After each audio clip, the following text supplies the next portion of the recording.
السلام علیکم۔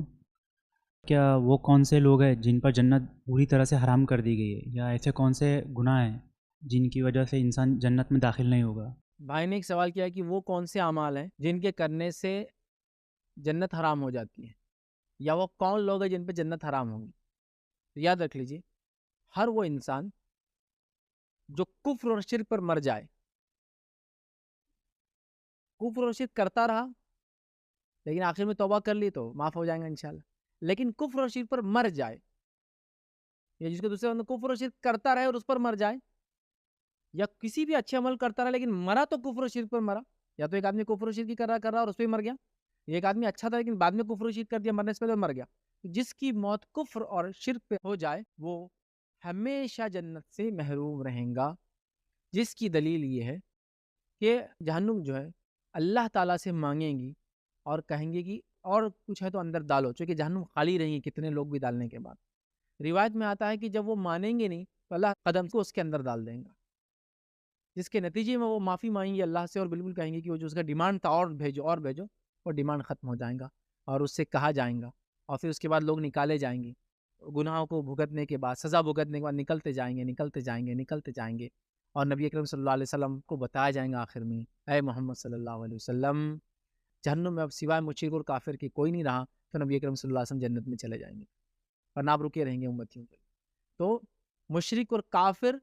آخر تک رہیں گے، اور شروع سے رہیں گے اور بعد میں بھی کنٹینیو رہیں گے۔ اگر دوسرا کوئی انسان جیسے کفر و شرک پہ موت نہیں ہوئی، وہ بھگت کے نکلتا جائیں گا بھگت کے نکلتا جائیں گا بھگت کے نکلتا جائیں گا، لیکن مشرک اور کافر ہمیشہ جہنم میں رہیں گے۔ دوسری اس کی دلیل کہ مشرک اور کافر ہمیشہ جہنم میں ہوں گے، چونکہ آپ کا سوال تھا جہنم میں ہمیشہ کون رہیں گا اور جنت کی سے کون محروم ہو جائیں گا، تو یاد رکھیے اس کے لیے دوسری دلیل ہے، ابراہیم علیہ الصلوۃ والسلام نے ایک دعا جو آپ کو دی گئی تھی، جو انبیاء کو دی جاتی ہے، آپ نے وہ دعا نہیں مانگی تھی، دنیا میں باقی رکھی تھی، اور آپ روز قیامت صحیح بخاری کی روایت ہے اللہ سے کہیں گے اے اللہ ایک دعا میں نے باقی رکھی تھی دنیا میں، وہ میں تجھ سے آج مانگتا ہوں، میرے والد کے مانگے بخش دے ان کو، رسوا مت کر مجھے۔ اللہ تعالیٰ کہیں گے ابراہیم میں نے جنت کو حرام کیا ہے کافر پر، تو اللہ کہیں گا ابراہیم اپنے قدموں میں دیکھو، تو ابراہیم علیہ السلام جب اپنے قدموں میں دیکھیں گے تو ایک جانور ان کے قدموں میں ہوگا، اسے اٹھا کے اندر پھینک دیا جائے گا اور وہ ان کے والد ہوں گے، رسوائی سے بچانے کے لیے والد کی شکل بدل دی جائے۔ دیکھیے ایک آدمی ہے، اس کے سامنے اس کے والد کے لیے ایک دعا اٹھا کے رکھا اس نے آخر، اور جہنم میں دلے جائیں گے تو رسوا ہوں گا نا وہ آدمی، میں نے ایک دعا رکھا تھا نہیں، تو اللہ رسوائی سے بچانے کیا کریں گا، ان کی شکل چینج کر دیں گا۔ پتہ تو یہ چلا کہ مشرک اور کافر کے لیے جنت حرام، جہنم ان کا ٹھکانہ ہے، اور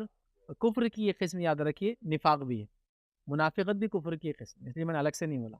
اسی کی ایک ٹائپ ہے، تو وہ بھی اندر ہی ہمیشہ